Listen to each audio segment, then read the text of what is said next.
Dobrý deň, volám sa Marek Pavkov a vo financiách pracujem už 10 rokov.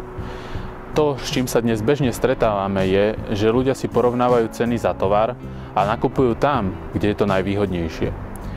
Na čo si ešte stále ľudia nezvykli je, že podobne to funguje aj vo financiách.